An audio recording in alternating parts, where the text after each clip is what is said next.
Shalom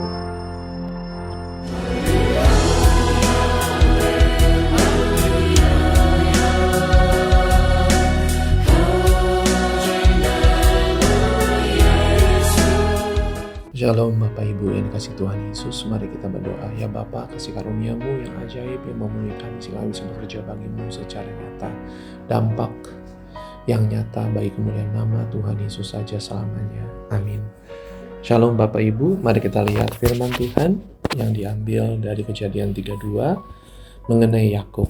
Ya, dalam bagian pertama minggu lalu kita sudah membahas pertemuan Yakub dengan malaikat-malaikat Allah mengenai tenda-tenda malaikat Allah, yaitu yang disebut dua tenda, ya, double camp, two camps, yang menjadi pembagian barisan di hadapan Yakub supaya aman. Cari aman, pengamanan adalah kas yang dihadapi oleh Yakub dari awal hidupnya, di mana dia harus bersaing, di mana dia harus survive dengan harus bertahan, harus bisa undertake posisinya Esau, sehingga hidup dalam persaingan, hidup dalam kebebanan, dualisme duniawi dan surgawi. Itulah bagian pertama hidup manusia, di mana manusia mulai kenal Tuhan namun juga masih takut dengan hal dunia. Bapak Ibu yang dikasih Tuhan, cara pikir yang disampaikan di diskusi sebelumnya, yaitu selalu di tengah-tengah antara dunia dan sorga, merupakan suatu hal yang ditanggung oleh Tuhan Yesus kita. Tuhan Yesus telah mati di salib, dia di tengah-tengah, di udara, di antara bumi dan langit. Dialah yang menanggung segala beban kita.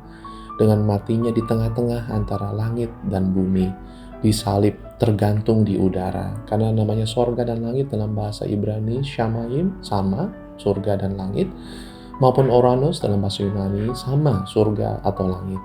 Sehingga tergantung antara bumi dan langit adalah bumi dan sorga, dunia dan sorga.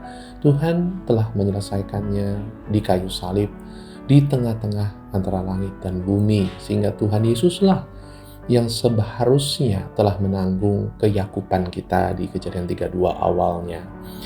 Bapak Ibu, inilah yang menjadi bagian manusia yang percaya Tuhan Yesus. Tidak setengah-setengah. Benar-benar serahkan semua ke Tuhan Yesus. Hidup di dalam Tuhan Yesus, dalam kuasa kekayaannya yang menanggung segala sesuatu. Mari kita siapkan dari ayat 22. Pada malam itu Yakub bangun dan ia membawa kedua istrinya, kedua budaknya, perempuan, dan ke-11 anaknya, dan menyeberang ke tempat penyeberangan sungai Yabok. Sesudah ia menyeberangkan mereka, ia menyeberangkan juga segala miliknya. Lalu tinggallah Yakub seorang diri, dan seorang laki-laki bergulat dengan dia sampai fajar menyingsing. Ketika orang itu melihat bahwa ia tidak dapat mengalahkannya, ia memukul sendi pangkal paha Yakub, sehingga sendi pangkal paha itu terpelecok ketika ia bergulat dengan orang itu. Lalu kata orang itu, biarkanlah aku pergi karena fajar telah menyingsing. Sahut Yakub, aku tidak akan membiarkan engkau pergi jika engkau tidak memberkati aku. Ayat 27, bertanyalah orang itu kepadanya, siapakah namamu? Sahutnya, Yakub. Lalu kata orang itu, namamu tidak akan disebutkan lagi Yakub, tetapi Israel. Sebab engkau telah bergumul melawan Allah dan manusia, dan engkau menang. Ayat 29, bertanyalah Yakub, katakanlah juga namamu. Tetapi sahutnya, mengapa engkau menanyakan namaku? Lalu diberkatilah Yakub di situ. Yakub menamai tempat itu Peniel, sebab katanya, aku telah melihat Allah berhadapan muka, tetapi nyawaku tertolong. Lalu tampaklah kepadanya matahari terbit ketika ia telah melewati Peniel, dan Yakub pincang karena pangkal pahanya. Itulah sebabnya sampai sekarang orang Israel tidak memakan daging yang menutupi sendi pangkal paha, karena dia telah memukul sendi pangkal paha Yakub pada otot pangkal pahanya. Bapak Ibu, inilah yang kita lihat baik-baik, ya. Jadi cerita mengenai Yakub, ya, ketemu dengan seseorang, ya, digambarkan di sini seseorang, ya, di mana ujung-ujungnya bergulat, bergumul. Itu bukan pukul-pukulan, ya Bapak Ibu. Itu merupakan suatu bentuk yang disebut bergumul, bergulat. Kita memang percaya Tuhan Yesuslah yang benar-benar di tengah-tengah antara sorga dan bumi, antara langit dan bumi, antara sorga dan dunia. Itu sebabnya kita serahkan semua ke dalam Tuhan. Menyatu dengan Tuhan Yesus itu adalah tata cara yang seharusnya. Sehingga dalam kebingungan kita di tengah-tengah dunia dan sorga, dalam segala kebingungan kita harus bagi dua, hatinya mendua, ada ke Tuhan, ke manusia, ke dunia, ke sorga. Tuhan mau kita penuh bersatu dengan Dia. Sehingga setelah Yakub bergulat, akhirnya Tuhanlah, yang karena ini menggambarkan Tuhan sendiri yang bergulat dengan Yakub, maka Tuhanlah yang memenangkan. Tapi disebutnya Yakub berhasil. Yakub berhasil melewati pergulatan itu dan berhasil melewatinya. Nah, itu sebabnya disebutnya menang. Artinya sukses melewati pergumulan. Bukan menang melawan Allah ya, menang melewati pergumulan. Artinya sudah bisa masuk garis finish. Bukan artinya juara satu, tapi sudah melewati garis finish yang harus diselesaikan oleh seorang manusia. Nah, di situ poinnya akhirnya dikasih nama Peniel itu atau Peniel bahasa Indonesia. Penuel itu dari dua kata, yaitu pana yang artinya itu berbalik ya. Poinnya adalah melihat atau berbalik ya, memperhatikan, melihat ya. Allah El. Jadi Penuel itu artinya melihat Allah ya. Di situ itu penting sekali ya, telah melihat Allah berhadapan muka tapi nyawanya tertolong.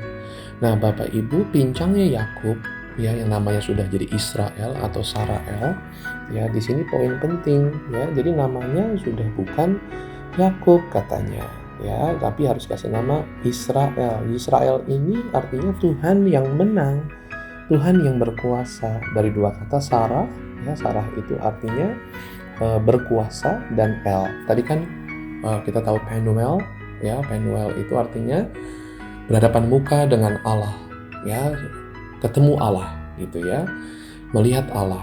Nah, sedangkan Allah terlihat ya, di sini Allah lah yang juga berkuasa, itu namanya Israel. Sehingga jalannya seorang Yakub pincang, nggak kayak sebelumnya karena berjalan bersama Allah. Allah yang berkuasa atas hidup manusia. Nah, Bapak Ibu, demikianlah bagian penting juga yang kita minimum harus tahu ya, mengenai Tuhan bertemu dengan Yakub dan namanya Israel, dan di mana umat Kristen sedunia bukan namanya Yakub rohani, tapi Israel rohani. Di mana Israel tadi artinya Sarael, artinya apa? Israel artinya Allah berkuasa bersama manusia. Manusia berjalan bersama Allah.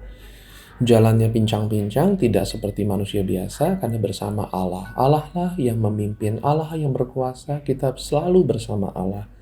Jangan menjauh dari Allah. Demikian firman Tuhan, demikian diskusi kita. Tuhan Yesus memberkati segala kehidupan kita berjalan bersama Allah selamanya. Ikut Allah, Tuhan yang memimpin, Roh Kudus yang memimpin, manusia berhasil. Karena Tuhan telah memenangkan antara surga dan buminya, kita tidak boleh lagi mendua hati, tidak usah mendua. Kita adalah manusia-manusia ikut Allah. Tidak setengah-setengah hati kita ikut Allah. Allah lah yang telah menyelesaikan di tengah-tengah sorga dan bumi di kayu salibnya, Tuhan Yesus kita. Kita diberi nama Sarael, Israel yang baru, nama baru kita. Tuhan yang ngasih nama karena juga berasal dari Allah ya. Kita berhasil dan pasti berhasil melewati garis finish kita semua. Tuhan Yesus memberkati. Amin.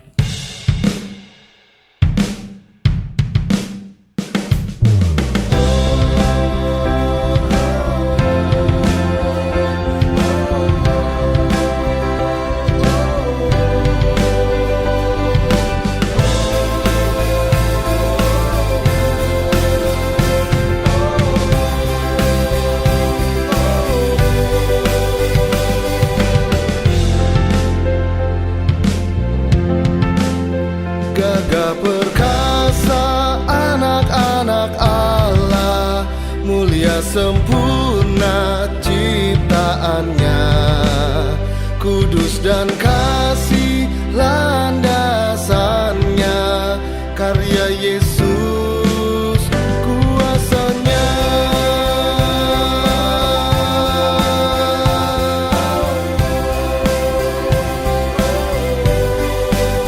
Gagah perkasa anak-anak Allah, mulia sempurna ciptaannya. Duka dan cita penuhi dunia, nama Yesus penuh jaya. Kemenangan Raja Sorga kita, Yesus jaya, Yesus jaya. Kemenangan Raja Sorga kita, Yesus jaya, Yesus jaya. Yesus jaya, Yesus, Yesus jaya, Yesus jaya. Gagah perkasa anak-anak Allah, mulia sempurna ciptaannya. Kudus dan kasih landasannya, karya Yesus kuasanya. Kemenangan Raja Sorga kita, Yesus jaya, Yesus jaya.